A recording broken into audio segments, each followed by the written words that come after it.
So magandang araw mga ka-Daniel. Ito pala yung order ng taga Muntinlupa na kalan. Bali, pa-fire test ko muna bago sa kanya papadala. So ayan, painitin muna natin yung chamber para gumanda yung kanyang kulay ng apoy. Yan. Buksan natin yung blower. Yun, malakas yan mga ka-Daniel na na yan, na nozzle burner na yan. Medyo maliit lang kaunti kaysa sa yung mga dating gawa ko. Yun malaki na yan, talagang hindi pwede sa sinaing yun, no? Makikita nyo naman kahit maliit lang, pero yung apoy niya talagang heavy duty. Yun, no? Ang lakas ng apoy mga ka-Daniel.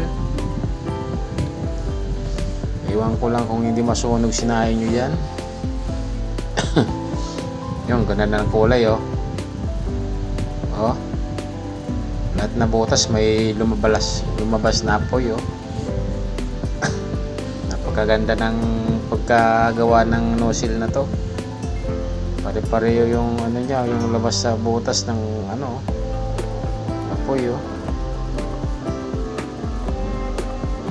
Bali pala hindi ko nalinagay sa tangke yung oil niyan, para hindi na tayo maglinis kasi kukunin yan papadala ko na yan pag lumamig.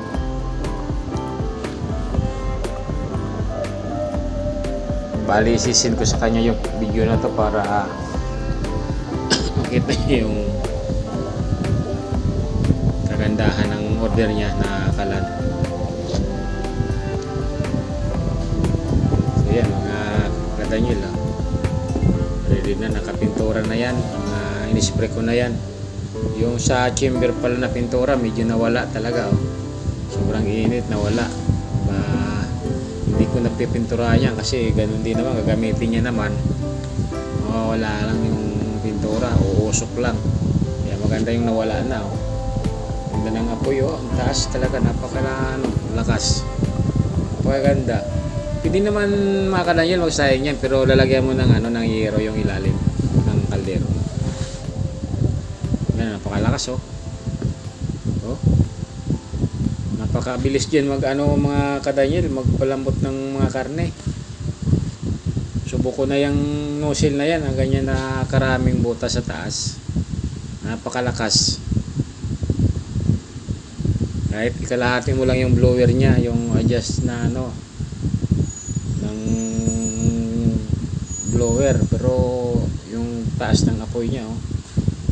Pag yung lalo pa pala yung may tangke na yan, medyo lakasan mo yung tulo ng langis, lalong liliyab pa ng malakas yan mga ka-Daniel. Yan, binuhos na lang natin sa chamber para hindi na tayo maglinis-linis pa ng tangke. Yan, oh. Napakaganda ng apoy. Medyo paubos na yung ating langis, kaya medyo bumaba na rin. Yan ang mga ka-Daniel, oh. Banda ng apoy talaga, oh.